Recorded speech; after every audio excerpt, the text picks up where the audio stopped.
Hey, Uppity Unicorn here. Let's see here. Let's start off with a couple of the comments. Hey, Wednesday Talks. Hey, Astute Queen Bee. Hey, Uppity will be in the bushes. Good to see you. So, we have a very special guest with us. Uh, I don't know if you guys, well, if you haven't heard of the song Sexy Soulaan, you've been living under a rock. But the song by Mona Leo, it went pretty viral. Hit single "Sexy Soul on Black American Princess" and probably posted in the hood like innocence. Yeah, so that song wasn't gonna happen without the co-creator of the term here. And so this ethnonym has taken off as a name for us as a people. Hey, brown skin girl. Uh, so, one of the things we're going to talk about is how we have been reclassified as a group of people, and the series of reclassification has basically reclassified us out of our identity, out of our land patents, out of our ownership, out of our rights to the land and the culture. So, without further ado, if I may, I would like to introduce to you Brother Dwayne Coleman. Brother Dwayne.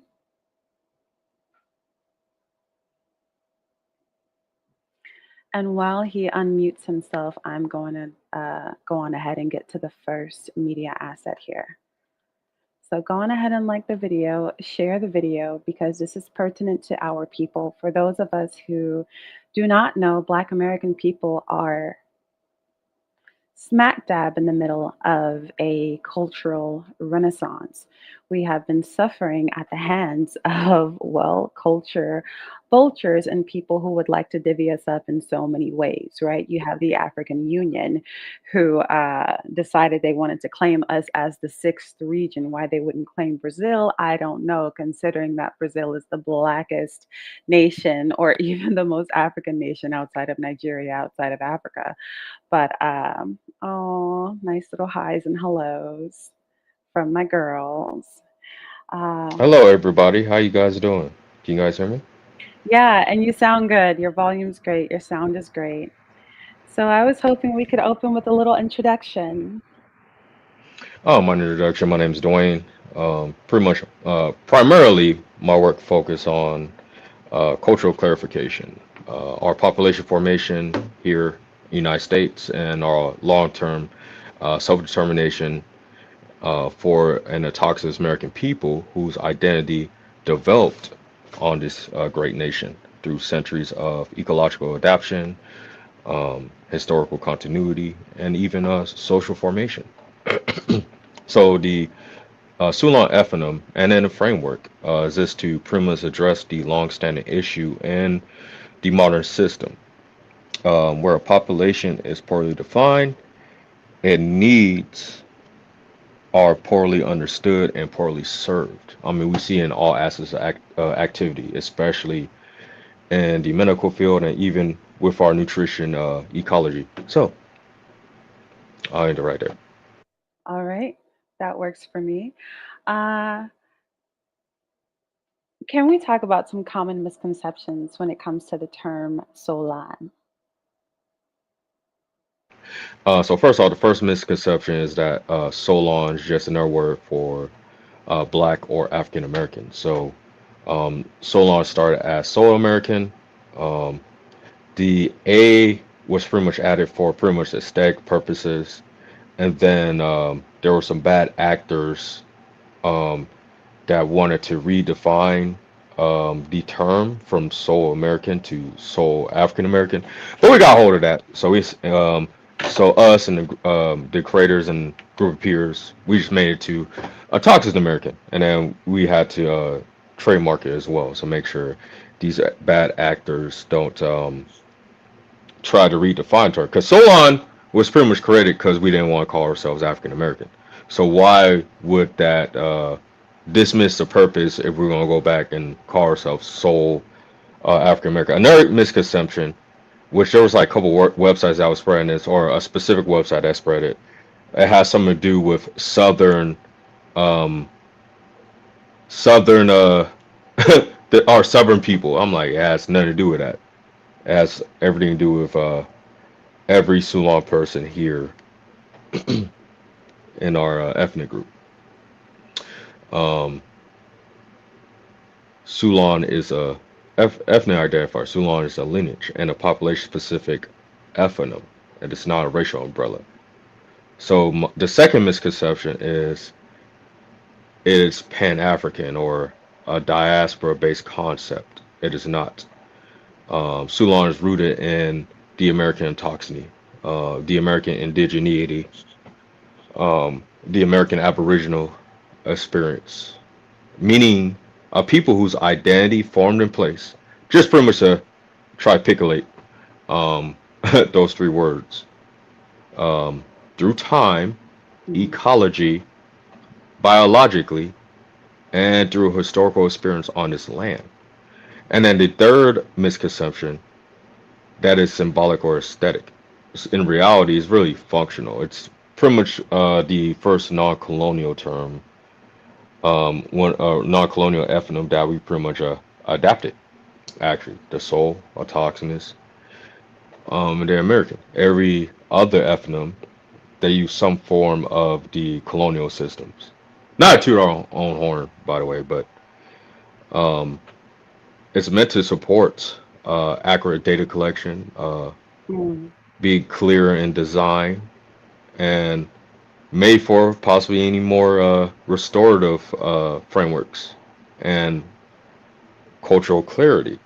So all of this that which modern sovereign societies depend on. So as you hear on the news, when countries get attacked, they're always like, "Oh, we gotta respect their sovereignty. We gotta respect their sovereignty." So y'all have to respect our humanity. You got to respect our sovereignty as well. Um, Right. you got to, because the movement we're going to, I don't even call it the delineation movement. I call it a human rights movement. It's a human rights process. It's because they've been denying our humanity for since our autogenesis. So, um, but yeah, I'll end it right there. Okay. Definitely one of the things that I love about this term is that it is so specific and that it is so definitive. It is so narrowly tailored. Um, in undergrad, right? A lifetime ago. The term African American, I had just gotten back from South Africa. I had just gotten back from studying abroad in South Africa. And there were these white South African students at my university, like, oh, I'm more African American than you are. And I'm like, what are you? I was so offended. And it's like, well, I'm an African and I have American citizenship and I was born on the great mother continent of Africa. So therefore, I am more African American than you are. And people like, I believe it was Amaru Fadl, Myron Gaines of Fresh and Fit said something similar about being, a true African American because he's actually African. And this term, this African American, I was just sending my mother, my family and I were all over 23 and Me. So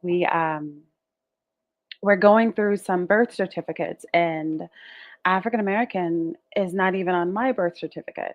It's not on my mother's birth certificate. It's not on my grandmother's birth certificate. And when it comes to people like Walter Plecker reclassifying these indigenous Black Americans as colored, and then again to Negro, and then again to, well, we'll get into that. I think Solon speaks to that and reclaims that history, and that kind of makes me um, really care for the movement and feel seen by it. So, why is Solon as an ethnonym? Why is Solon as an ethnonym so important? Because clarity improves outcomes. So across history, communities that secured any type of durable protections or resources did so by being clearly defined as a population formation on their geography and their land, not treated as vague categories. So when people are folded into broad racial groupings, such as black means all black racial groups of Africa. I don't even, it's a porous term, and obviously African American as well. Hmm. Their specific histories exposes or specific history exposures and outcomes pretty much disappear. So with Soulaan, it provides a population level clarity that's historical, cultural, and pretty much material without requiring any hostility towards anyone else. When I think of clarity improving outcomes, I think immediately of how Black people in America, especially when Black immigrants begin to pour in, we believed in kind of this flat Blackness, like, welcome to being Black, you're Black, you're Black. And they'd be like, no, I'm Haitian. No, I'm Dominican. No, I'm other than you. I'm, insert other thing. And that proved to be true because we see these people. I growing up, I'm a former Pan Africanist. So growing up, it was like, elect whoever's Black, whoever's running, and they're Black, elect them, and then we'd elect them. And it's like they're voting against reparations. It's like, well, why? I think a guy, Byron Donald or something like this. Like, well, I'm voting against reparations because my mother wouldn't get any. My parents are from Trinidad and Panama, so I'm against it. And it's like, bro, you are in the way. And you're in the way in the worst way because you have my face or you have my skin color. You speak like me, you sound like me, and you look like you're speaking for me, but you are in my way in the worst way. And And so, and, th- go now ahead. you sound very important.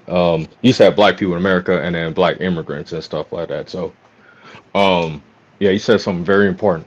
And it goes to what I said. Black is a porous term. Black can be mean black immigrants as well as quote unquote black people in America. And I'll also say I'll use black in a more autobiocultural sense. So Mm, in in an internal conversation like this, I know both of us are Soulan people, so we'll use black because it has a biocultural meaning to it. Um, Obviously, black belt, um, the areas in the United States, black soil, mm, black culture means us as well, and that's why I said I'm pretty much I don't even want to say the word delineation. I think we should, just my opinion, this is my own individual opinion. I think we should retire the word delineation because delineation from who? We're a specific population specific people in the United States. I'm not delineating for nobody. It's more of a demarcation actually, demarcation actually, and that means fixing boundaries or limits of something. So okay, yeah. Okay, that makes sense to me. Uh, demarcation. I'm sorry. I'm sorry. I keep Demarcation. on. Yeah. No, So this I is a understood. demarcation. So I wouldn't say delineation. I'm not delineating from nobody. So I'm like delineating for who? Delineating from uh, my brother in California, never too long person in California. I mean that's kind of like delineation. Right. Separate because I'm not delineating for because I'm not African. I'm not delineating for Caribbean because I'm not Caribbean. I'm not either of those people. So not to pretty much get into that, but yeah, that's pretty much it. I've never heard that perspective, but I understand it straight away. So, we touched on this a bit earlier, but can you walk us through the history of renaming and reclassification of our people? Yeah. So essentially, over the time the population has been repeatedly renamed and reclassified and misclassified in ways that served administratively or political convenience, such as getting land or um, uh, less sovereignty, um, less monetary value for our people, from specific ancestral and regional identifiers to Negro to color, from color to black, from black to black/African American. So each shift reduced specificity. While some terms were useful in their era, the cumulative effect was ecological and historic flattening. So Sulon wouldn't be a rebrand; it would be an attempt to restore that continuity where classification disrupted, and we do it in our hands. It's not none of those other terms that um, the colonial powers named us. Right. Well, I can say was an American Negro, just to caveat, American Negro has been decolonialized by the OMB. So Um, but I know there's actually yeah, I'll just end it right there. So won't see too much. Okay, definitely when it comes to the cumulative effect that is basically historically flattening, I think of straight away, I think of Black History Month. I think of Black History Month, and I don't want to be too, I don't want to do too much on it, but it's like it becomes about everybody else's history. And I'm like, this is about us. Yeah, I actually saw it in real time a couple years ago. I seen it was an African woman. She was dressed up in a garb, and literally at the I guess the gathering at my job, they were bringing food, soul food. But I mean, I believe it was a Ghanaian woman. She sent her herself. Um, ugh, Kind of knowing the Black History Month was specifically for American Negroes, but I mean right. but that's besides the point. I mean, since it's flattening, then I guess it's for everybody. But I mean, but historically, it's specifically for us. But what is it? What it is? Yeah, and I feel like that flattening is like a doorway to how people become culture vultures because a lot of people think that they get to integrate into our lineage somehow. Like they get to become this thing that is African American, which is why we don't want to use the term anymore because it's like you don't get it. We're a lineage, we're an ethnic group, we're our own people. You like they don't get it. It's like, oh, I'm a Haitian American, but I'm also African American. I'm a Somali American, but I'm also African American, and I can say the N word and hip hop this and that, and this is how I dress, and they look like us. These mimics, these cosplayers, these culture vultures, and it's like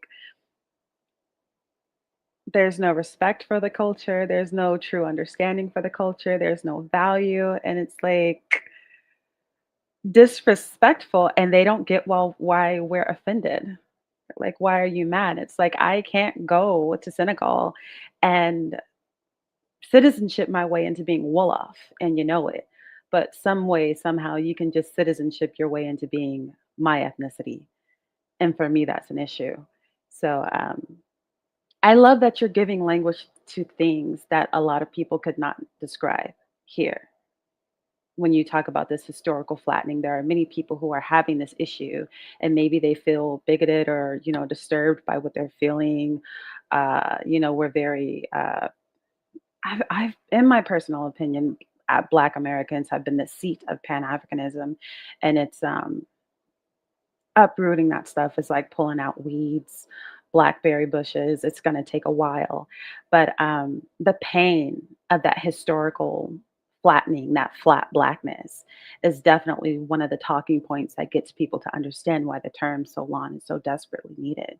So I just love that as a talking point. So, what social or civic gains are possible with this level of clarity that Solon brings to us as a people? Several practical ones. So as you notice, I mean, several people who identify as Solon. Pretty much we came out the gate putting the Black American Heritage flag pretty much on our back. We brought back old culture, even though there was probably people, there was individuals that probably knew about the Black American Heritage flag, but pretty much us as the youth, because I rediscovered it back in like end of 2018 to 2019. Um, Mhm. yeah, yeah, we brought the Black American Heritage flag to pretty much like the forefront, more into the kind of the mainstream grassroots conversation. Also, I mean, a lot of us speak Taiwanese. We also brought back like kind of the American root work, kind of back into the forefront as well. I mean, Mm, I have family members that practice root work and whatnot. I do too. Um, so I mean, I have family member practice for like over 30 years before he passed away. So Mm, um, yeah, so we're continuing doing. We continue making new cultures and then bring about old ones. Like for example, and also, for example, I mean, we got quite a few institutions. We got a lot of student associations and Ivy League schools or UCLA. There has yet to be one at a HBCU. Um, I mean, there's not too. I mean, as I think, actually, there might be a need for one. Actually, there might be a need for Soulaan Student or Soulaan Student Association at HBCU. Just for one of you. absolutely. especially for one of the some of the youth that could probably do it. Um, Absolutely. but yeah, there's also several practical ones. So more accurate population data. As far as political advocacy, I'm not personally. I'm not into the. I'm post partisan and I'm post ideological. So there's, I guess, there's a couple people that identify as a Soulaan. They um, want to make a new racial term and then add Soulaan to it. Um, I know there was controversy there because there were some bad actors that said, "Oh, they're trying to get rid of black." I mean, the person who was doing the petition, I guess, for to make the new racial group and put Soulaan on it, they said none on the thing that she was talking about black. So I guess other Soulaan people are actually starting to do political advocacy as far as that for more accurate population, and we're more, I guess, technologically astute, so we know I wrap around kind of the crypto lane and different aspects of that. I'm not going to really get into that in a population data type of way, but that's some that that could be worked on right now. Also, better public health and environmental analysis. A lot of us been doing lot of research in our particularly Soulan neighborhoods, seeing how the environment's messing us up. Um, the the process of the urbanization of pretty much our parents or maybe our aunties that gave us autoimmune or gave them and a lot of us autoimmune diseases such as Crohn's disease, Hmm. um, MS, stuff like that. It's also in the food we eat as well. We're supposed to eat.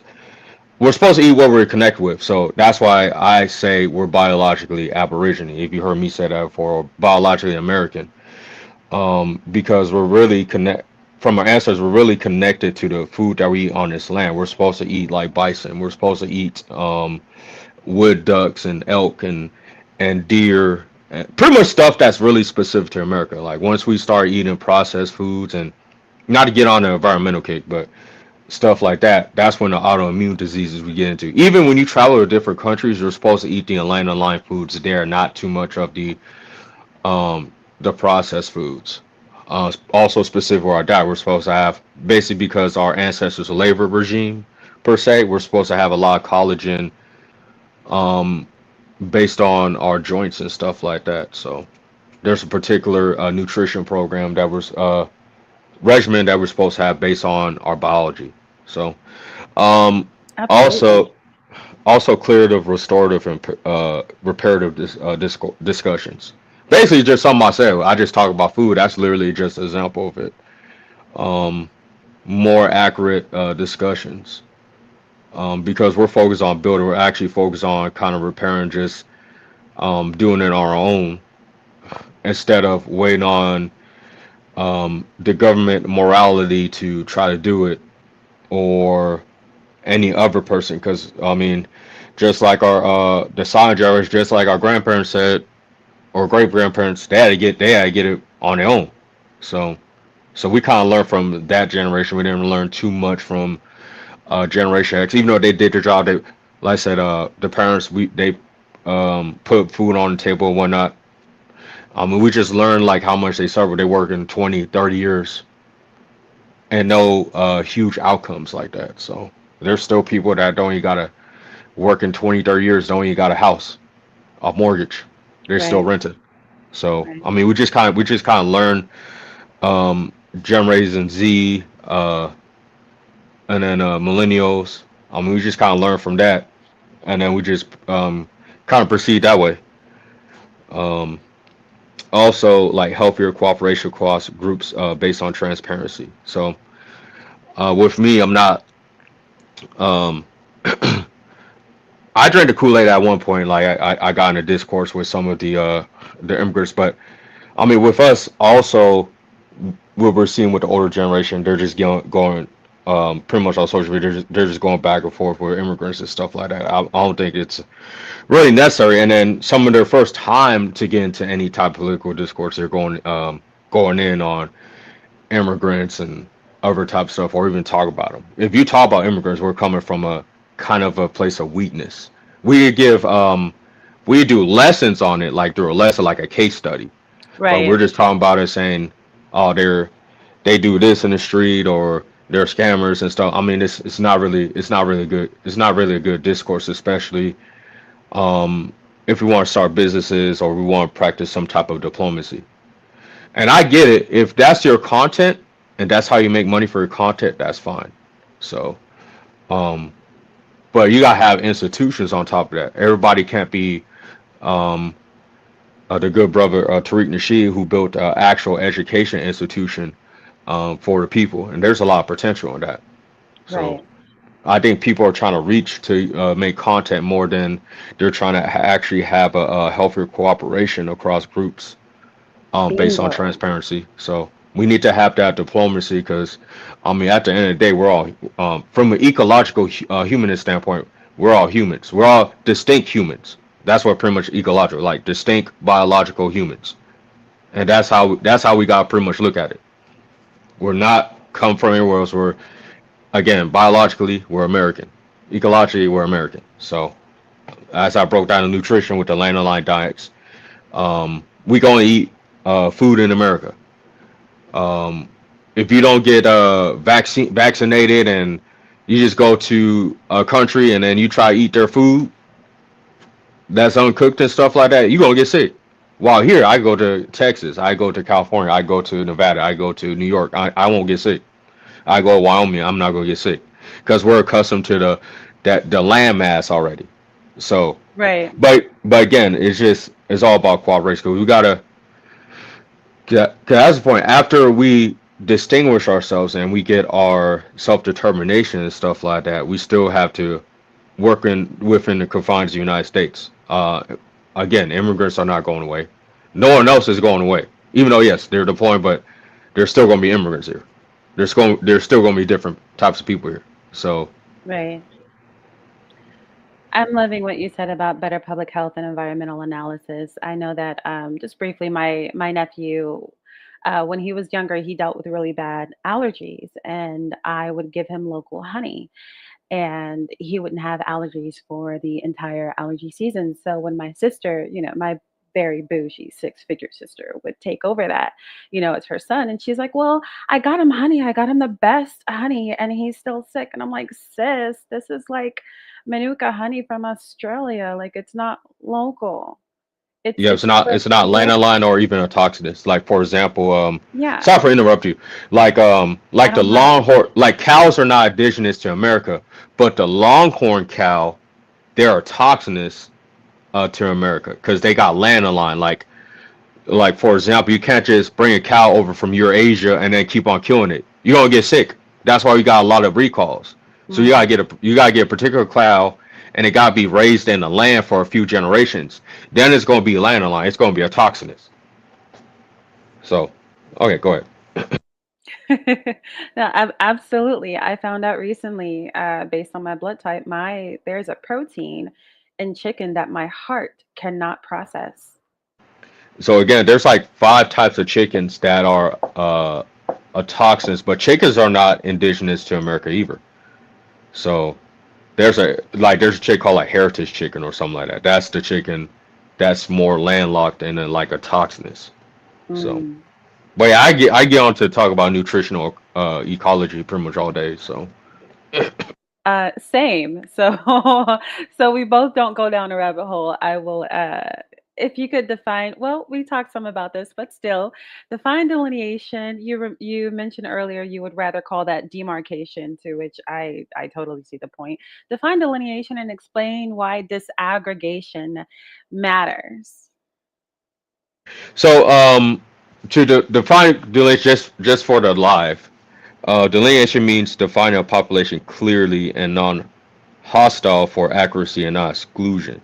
So desegregation allows policymakers and researchers to identify patterns that broad racial average hides. Without it, disparities are misdiagnosed and interventions fail. It's a data ethics issue, not ideological one. But with disaggregation, I mean, we could probably do it ourselves. So we don't need the government to pretty much do it. We could be our own researchers. Um, I know there's a couple of political advocacies. I'm not gonna mention their name. that wants that desegregation. I mean, from the government. I'm like, you might just put on your boots or your shoes, and you should go door to door in different neighborhood, and you should probably do that yourselves. So, Absolutely. I, so we shouldn't be waiting on government because you don't wait on government, then it's going to be racialized. Like I said, people um, to talk about OMB, they wanted to call themselves uh, this certain group, but you're still going to be wrapped under the black slash African American, which means all black racial groups. Even if you're going to moralize the OMB, oh, I want to change the definition, you're not going to change the definition. Black is international. Black British, black German, it all means the same. Black Canadian, it all means the same thing. You're not, you're going to have to go to different countries to try to do that. It's not realistic at this moment. So Right. So, some people reinterpret Solon to include broader Caribbean or Pan African aims. How do you respond? it's not. You can't redefine a term that's already been defined. Um, Soulaan is a population-specific identifier tied to the toxic people in the United States, not a coalition label. That doesn't block "quote unquote" solidarity. For me, I'm not really looking for solidarity unless it's talking about finance. You're bringing any type of resources into our neighborhoods or into our population-specific reality. It has to be tangible. Hmm. Um, And for that to happen, we got to be power begets power. We got to have power. We got to have that self determination. We can't come from a standpoint because I understand there's like I guess like humanists. They're like, oh, I just want to find because we're both oppressed, so we should go have solidarity. But you don't have self determination. Right. So you don't have a self determination. You're just going to be absorbed, or our population specific issue is going to fall to the wayside, and it happened over and over and over and over again. So, also, cooperation works best again when each group understands its own formation. Just going back to what I said, and needs shared goals don't require um, was it shared melanated skin or shared civilizational or origin Hmm. or shared quote unquote phenotype or whatnot. When there's part of phenotype that's U.S. specific, but I mean that's a different story. Yeah, I love that last line about how shared goals don't require shared origins. There are so many people throughout what is referred to as the African diaspora, to which many people have decided that Black Americans are part of. They are like, oh, it's giving, I'm Dominican, me no black, I'm Dominican, it's no the same. This very famous Godfrey joke. And it's like, why are you so offended that we're not defining ourselves as Africans? It's like, oh, you think you're better than African. It's like, there's nothing wrong with you being African. There's Like nothing wrong. Yeah, go ahead. like yeah, like to go to the African diaspora thing. I don't know if you asked that question. But yeah, we're not Sulans. We're not part of no African diaspora. We're a population. Our population formation was the United States. Our Right. autoxony or indigeneity have the United States. We have our own diaspora. Hmm. Um, because again, if you even read the book on prose of belonging, it's by Dutch anthropologist, and he discussed autoxony in detail about Africans in particular. He's an African anthropologist, and he's Dutch, but he also goes to European as well, and he discussed how uh, different African ethnic groups were remixed so many times. So again, they have that pros of belonging. So um, like I said, not talk trash or whatnot, but a pattern. There's pattern recognition where they try to project that onto us. Which there's some people that have that pearls of belonging as well because they don't really teach our history, and I mean parents didn't really talk to them about pretty much where we're from or pretty much like the last names because like I said, my grandma talk about her surname. Like you go to her town, you say, hey, I'm this and this, then they're gonna work you with open arms. Like they don't talk about that culture like that. They didn't have no family unions. They Mm. probably didn't eat some of our foods. They wasn't like they wasn't land on line like I said earlier like that. So they'll try to reach for that purpose of belonging, or they got kind of psyoped into through via probably universities and stuff like that into this. Because some of the gatekeepers of these ideologies hold PhDs in different studies. So, as we seen with this one doctor, that his mural got taken off the Hidden History Museum. So, What's the difference between the Solon flag and the Black American Heritage flag? so I mean, the Black American Heritage Flag was created in 1967 by Melvin Charles Gleason T. Jackson. It represent the pretty much our people formation at the time. I mean, in the civil rights movement. So just pretty much our ethnic pride at that time. I mean, that we're American and whatnot. Um, so I mean, the original version of the Soulaan flag, because we changed it up a couple times already. Um, Ours is more based on pretty much our whole entire American history. We kind of just make it like kind of like a national flag per se. I think there was someone on TikTok that broke it down wonderfully. Um, where the indigo in the flag or the blue in the flag, we kind of made it more indigo, represents some of our ancestors that picked the indigo leaf in the South. We changed the leaves from sassafras to the indigo leaves to kind of represent that. Hmm. And then the sword is an amalgamation of the Buffalo Soldier sword and Civil War Navy savior. Um, Wow. but the original iteration we did use the symbol of the Black American Heritage flag, and we asked Melvin Charles' daughter for permission. She was, oh yeah, you can use it. So Aw. I didn't want to really get I didn't want us really get like too confused on it and whatnot. So it was originally it was supposed to be the homage to all that and then a homage to the Black American Heritage flag, but we kind of eventually we just kind of just turn it into our own thing, just represent kind of the patriotism because we're the true patriots. Um, if you look through Sons of Liberty angle, or if you look at through the civil rights and now the human rights angle and how we influence the world. So of course, we're gonna we're gonna repurpose what America means to us, not just people call it the empire or colonial. Yeah, we're gonna repurpose the call it well Beyonce no not Beyonce but someone represent like what Beyonce album like kind of represents Americana. Yeah, we're gonna Yes. represent what Americana pretty much means. I mean, Mel Charles himself was a veteran. Um, I'm a veteran. I'm fourth generation. So Wow. Thank you. we're going no no it's all right. So we're gonna repurpose pretty much what that means, and we're gonna tie it back to us as soil based people.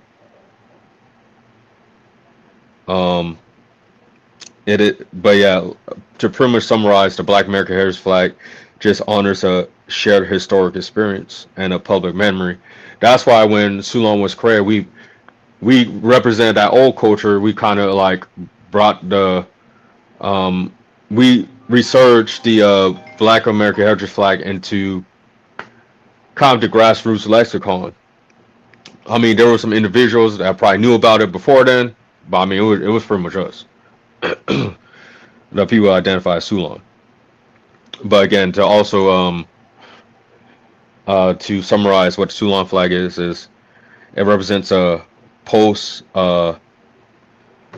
delineation identity as focus on continuity, rootedness, and pretty much our self determination or self definition. So one's Mm. commemorative, and I always rock the Black American Heritage flag, and the other Right. one's structural. So structural one is what I kind of described today with the Soulaan flag. And the same thing with the maroon flag. Like I see the maroon flag as um, how you call it, commemorative. So I see the Black American flag, which the it's an all black flag with the white star, Maine 2003. I also see that one as commemorative. So Nice. Very nice. So, anyone listening, the red, black, and gold flag is the Black American Heritage flag, and the red, white, and blue one that the blue in it is indigo with the sword is the Soulaan flag. Uh, in case you're wondering about a distinction. So, what challenges does the Solani population face today? shoot, I mean, same with all of us. I mean, economics, political discourse, self-determination, try to reach for cultural and economic and even ethnic sovereignty. Um, just getting back to the studying the old cultures, they try to gatekeep the old cultures. So we're just going to continue to create the new ones, and then when we create the new ones, they try to either redefine it or or they try to gatekeep it. Same thing with what they did with hip hop. But recurrence, I mean, again, identity dilution through overbroad colorization. Um, It's a big one. Again, more data gaps. So they try to racialize the data gaps that obscure the real outcomes. I mean, we talk about through medicine with the medical apartheid. We talk about jobs, economics. Like we got to create our own jobs. Like it got. I discussed in a private conversation. That's what I'm getting towards. Cultural extraction without reciprocity. I mean, it's happened. It always happens in real time. I mean, um, with the Soulaan, I mean, we got Soulaan shirts and Soulaan hoodies and all this other Soulaan stuff that's probably not even owned by um, our Soulaan populated specific people. So on Amazon, so we see it. They ain't gonna put that money into a Soulaan neighborhood. Mm. They ain't gonna try to help start a agricultural program that will help the kids. They're not gonna do none of that. They're just gonna go straight in their pocket. Um, Misrepresentation by non-stakeholders. I mean, yeah, we see that, and we've been seeing that in real time. So, and then narratives that frame dependency as inevitable. So, I mean, again, we see that at in real time. So, they want us to be dependent. Every time we try to self-define, they're like, "Oh, you must hate something," or they paint us as the bad guys. Well, I just ignore the conversation. I'm just going to continue building. So, there's none that they could do about it. These are solvable problems, but with only long-term and critical thinking. So,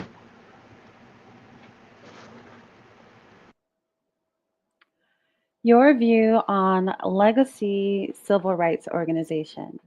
And so, for anybody in the chat who is a little bit confused by that term, when I say legacy civil rights organizations, I mean NAN, National Action Network, I mean NAACP. Um, those are legacy civil rights organizations because there is so much going on today that they are simply not addressing. And I try to say that as non disrespectfully as possible. So, your take, Dwayne. they served their purpose at that time. Right now, it's we're going through a human rights movement. It's a human rights era. So we're trying to humanize ourselves. We look at ourselves as actual humans, distinct humans that was created in the United States. We're not no offshoots of anybody else. We're not these unnatural manufactured beings that was created out of child slavery. Our population formation happened before that. Slavery just happened upon already population formation. So, Yeah, like it's on the timeline, but it didn't, it's not a genesis. yep, it's definitely not Genesis. That's why I said autogenesis because autogenesis is in involuntarily. Ethnogenesis means voluntarily. That means people voluntarily came to the United States and they was created. We didn't have an ethnogenesis. So autoxony is here. We was forged here.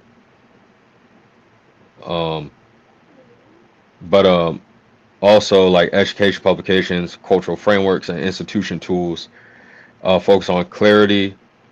Um, oh yeah, that's something that we're going to work on next. That's definitely something we're going to work on next. Sustainability and then long-term resilience. But the work is slow. The work will be slow. We already got a lot of stuff planned out though. We already got a lot of stuff in the shoot. So you seen the Soulaan calendar flown around. Soulaan calendar. You seen Yes. some of the theologies. I got person. There's a person that's he wants to do Sufi root work. He wants to mix um, aspects of Islam because some of our ancestors practice Islam. He wants to bring some of Mm, that. He want to make his own kind of theology with or spiritual auto spirituality with the Sufi root work. Um, People are developing languages such as Soulani language, Soulan Arabic, Soulan Spanish. So all of that tracks. so All of that tracks. I used to be a very, I used to belong to the Ba'alawi Tariqa of Yemen. They are in the valley of Hadramaut, and they are the people who run that Ba'alawi Tariqa are the family of the Prophet Muhammad ibn Abdullah, the Prophet of Islam. Uh, and I practiced their form of asceticism for a long period of time in my life. And even studying Arabic and just reading the Quran through and through, it's like when you look at the way things are said and you translate it into English, some of my thoughts as a student when I was past tense, when I was a Muslim, was like, wow, this would be so much better translated into AAVE. This is so much better translated into Ebonics. Like, this literally means step off. I'm glad you It said Ebonics. Yeah, because I mean, AAVE is a colonial term that the colonial powers gave. Ebonics is Yes, the actual true term. yes, yes, yes. But I'm just saying all of that tracks to me. All of that tracks to me. And definitely when I was practicing Sufism, it was so close to, I was raised in the Church of God in Christ, and Bishop Mason was definitely like even the only existing pictures of Bishop Mason, who was the founder of the Church of God in Christ. He's got his roots in hand, his roots in hand. So you see that, man. You had the laying on of hands and the speaking of tongues and the tarrying and the things like this.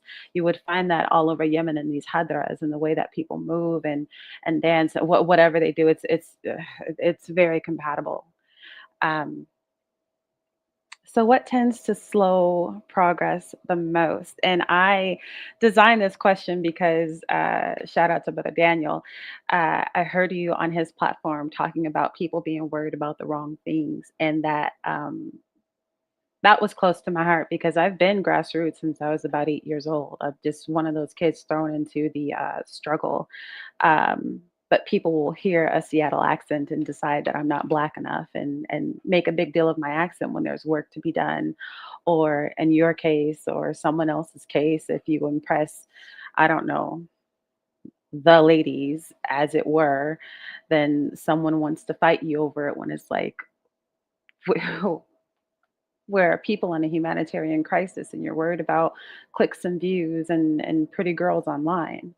Um, I mean, but you pretty much hit it on the head. So what I didn't notice, I'm not trying to toot my own horn or anything or try to big myself up. When the Sexy Sulan song hit, so the only people who was actually truly mad was men, like mm, pretty much who's supposedly quote unquote of our lineage was men, and then older women, because a lot of women was quoting that song, "Sexy Sulan," "Black American Princess." They saw all that stuff, and then they were very upset about it.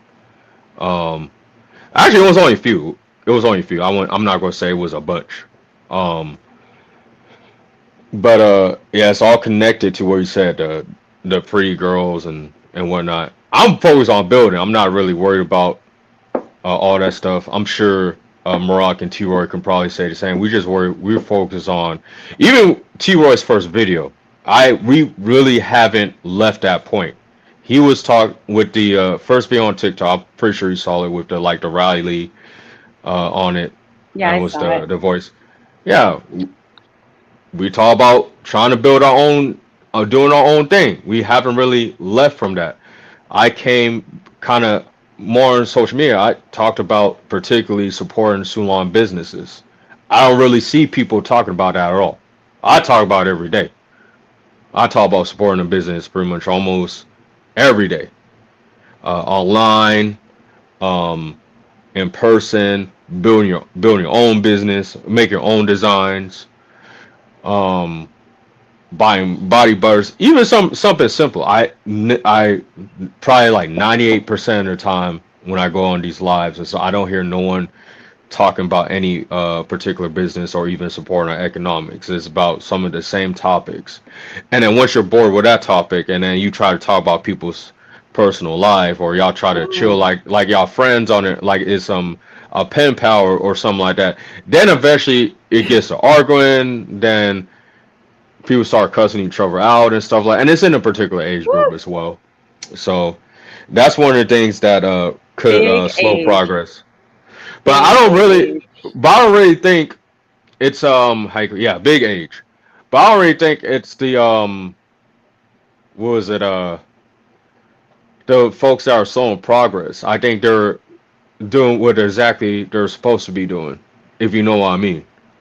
They're put there for a reason with Mm. some of these probably bad actors. I'm not going to say they're all bad actors, but there probably is.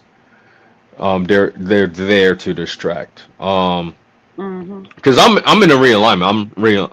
Like I said, I'm a different person than I was last year. I was a different person the year before. I was a different person pretty much the year before. So I'm forever changing like a regular human is supposed to. I'm supposed to progress. I'm supposed to make more money than the year before. I'm supposed to be physically or mentally better than pretty much the year before. So um, yeah, a lot when you stay stagnant and you just sit there and make conversations, you check into the same job, and you're not making changes in your life, then yes, stuff will lead to frustration and honestly slow progress because you're just only talking about certain things. You're not really actually doing the progress Absolutely. because knowing is enough. You have to apply. Being willing, saying you're willing to do it, is not progress either. You must do. You have to Right. make it count. Um, and a lot of people they confuse yeah, unity for uniformity, and also I'm gonna be honest. People who make constant conversations with the I guess because they'll say the diaspora or make was it was it all these spaces about immigrants. I think you have based on I talk about a book, The Pros of Belonging. I think you have a pro of belonging. It's like you're talking to a brother and sister when I'm not even a sibling of them. I don't even know them. Right. And I drank the Kool Aid. I drank the Kool Aid. I'm not gonna lie. I'll be accountable. I did drink Kool Aid for a couple years. I was going back and forth. I'm like this is a waste of time. And I was looking through some of my old like posts and whatnot. And a lot of these people, their accounts is deleted, suspended, or locked. Right. So they did what they supposed to do. These were bad actors that was put in to distract you on actually talk about actual progress with and I'm talking about the I guess the immigrants and stuff like that, or people who like particularly hate Soulan people. So I'm like, I wasted. I looked at myself. I'm like, I wasted so much time going back and forth with these people. I'm like, this is. I was like, this is dumb. So I mean, the Kool-Aid is so thick because when you try to tell people that they're wasting time, they get offended. You know, you're new to the space. How dare you tell us how to be and how to act? You just got here. And I'm the type of person, I'm allergic to Groundhog Day. Okay. I'm allergic to Groundhog Day when people are waking up and doing the same thing every single day. And I'm not saying that against consistency, but I'm like, there is no improvement, there is no change. How has this not driven you crazy yet? You have not grown. You are arguing with the same people. You are making the same points. You are dragging the same insults. All you do is scream all day online at people you do not know. You are yelling at your monitor. Your phone smells like breath. You have to wipe your screen because you've been yelling to the point where you've spit on your phone. Go do something. And like I said, I'm still a millennial, but let's see. I'm gonna go to this video game I played when I was a little kid called Chrono Trigger. It was on the PlayStation and Super Nintendo. I played on PlayStation because I was too young for Super Nintendo. So the main bad guy that pretty much like destroyed the world in 1999 was this alien called Lavos. So you had the chance to beat this little alien thing, Lavos, at any time. And if you failed to kill it and you got killed by the alien, so after you died, it goes to an ending in 1999 where I guess like two scientists were talking about, oh, there's this lavos is coming up from the because lavos went down into like the into the ends of Earth in like 65 million BC or whatnot. Just to give you a little lore. But in 1999, he came up after he absorbed enough of the Earth and pretty much destroyed the Earth. So at the ending of that whole thing, it says the future refused to change, and those words stick by me because if we don't, if we stay stagnant or we fail to accomplish the mission as we set out to do, then the future will refuse to change. You can cut Mm. that out if you want in your life, but No, I'm uh, not cutting nothing. I appreciate this. but again, healthy human ecosystems in general depends on being different, being distinct people groups and cooperation, working together. And that's why I see a lot of these people who argue or talk about delineation all the time. Is really projecting. So they really honestly want to deal with some of these other people, or they be in their DMs. Hmm. Like they going way too hard. Like you saying some crazy stuff. You like you work at G4S or you work at this that school or something like that, and they gonna hear you gonna get fired. Right. You act like you don't got a job. Maybe some people don't got a job, but I don't know. That part. People. I know people like to front on here, but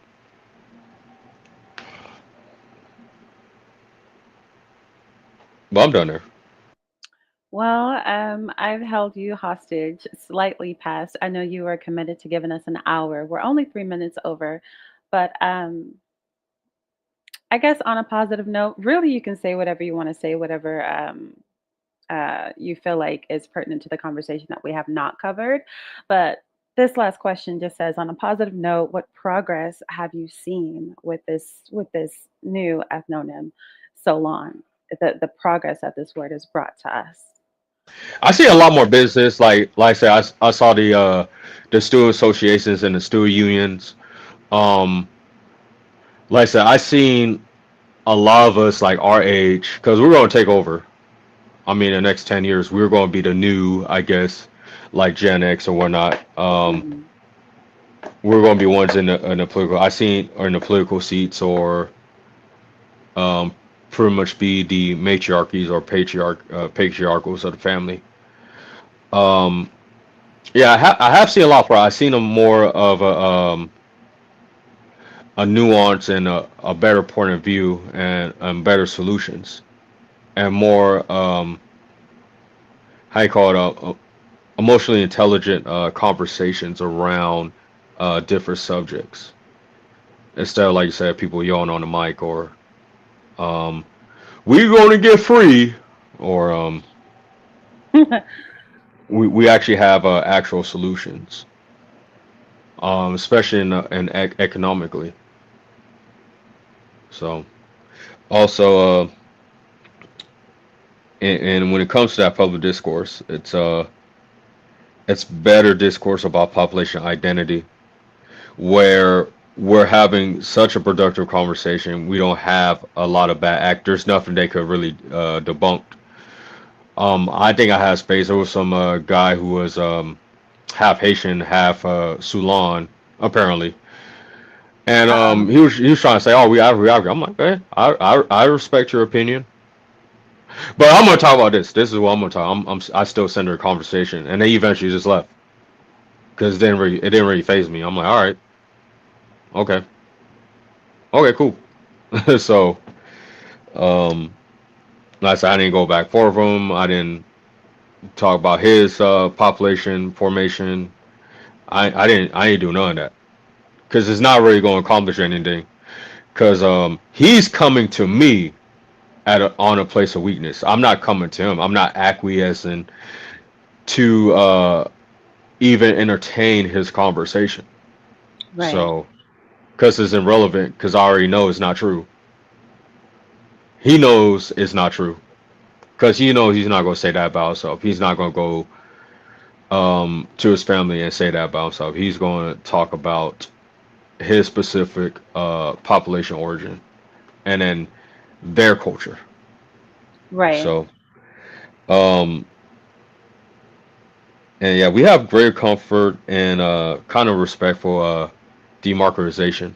So, and not delineation, because delineation again just means like you're delineating from who. Why are we separating from who when we're on our own league? We got 50,000 patents. I mean, we win the Olympics. We dominate the Olympics every Right. single time. Create a modern doorknob, modern toilet. Um, GPS, yes, GPS. We're uh, diplomats. We're like diplomats. Like we've been Skype, almost. Yep, uh, Skype, the the call phone pieces, waiting, video game systems. console, clicking over, three-way So conference calls, home security. We could go on. yeah, we go on pretty much all day. The civil rights and even leading in the human rights movement, they acquiesce to us. They look at us when they try to mimic what we're going on. And So then the world followed. And hmm then the world followed.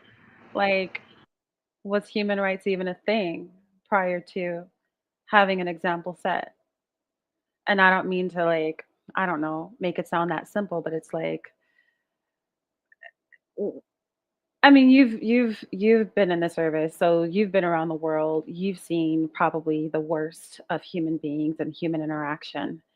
And I feel personally that our people have, through our struggles, we have civilized the world because our struggle was televised, because it was all over the place. People took inspiration from us and wrote books. And well, the Black Americans are doing this, and the Panthers are doing this, and the civil rights, these freedom writers are doing this, and these sit-ins, and they're doing this, and these water hoses and these marches, and we shall overcome, and these German shepherds and these dogs that are fighting these fourth grade girls, and they're standing for this and maybe we should do this too. It was damn near like a prophet presenting a religion in terms of our effect on global human rights and the dignity of all mankind.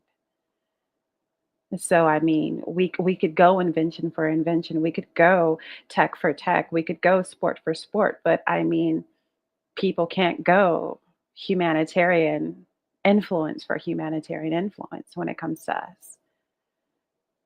People want to. I had somebody try to Mahatma Gandhi me, and I'm like, wasn't that a racist? Like, wasn't that an anti? Like, wasn't he anti whatever the darker people of his people were? Anyhow, not too much on them folk. But I love that something you said about what was it? It's not on here, but when I think of the term Solon and imagine it on, how the term black owned has been co opted, that's something that really like butters my toast. because I will look up things. People I know will like, oh, I want to go get my tire fixed. Let me get on this app and find the first black owned this or that, black owned store, black owned mechanic, whatever. And it'll say that. And you get there and there's no English. And it's like, well, this isn't what I was looking for. I was looking for my brother. I was definitely looking for Deontay. And I got here and it's Ubuntu's store. It said black owned. Like, how did this happen? And it's not that there's anything wrong with supporting them, but it's just like, well, damn, what is this, what do these words even mean anymore? So Solon kind of comes, like no pun intended, S on its chest, like da da da da. Here you go. Soulaan certified. Love it. I love it. Um, I really thank you for doing this on short notice, doing this for free when your words are worth money. Is there anything that you would like to add that we didn't talk about before we go? No, not really. Um, I mean, I might start TikTok live and uh, s- speak on a few things. I do want to do a kind of a call to action, just based on some of what we discussed as well. If people want to come over there, we could discuss about it. Oh man, I'm already there. I got my phone in my hand. Like I'm already there. So okay, and I will spare you asking you my very specific journalistic questions on your live. But that concludes what we have to share today. Una Cousins, thank you so much for showing up. Thank you so much for being here and taking in the conversation because this is about us, right? This is about us. Everybody in the chat here is Solon, each and every one of us. So when it comes to so many things that we've done, we get squeezed out of our own movements. We get squeezed out of the civil rights. Now it's all extra LGBTQ. No one's thinking about us. And so this serves to refocus our movements and our efforts upon us. So spread the word, share the live, not because it's mine, but because it's yours. You feel me? Don't share the live because it's mine. Share it because it's yours. It's about you. It's about us. So I'm uppity and I'm out of here. I'll see you, Dwayne, immediately on TikTok. Uppity and I'm out.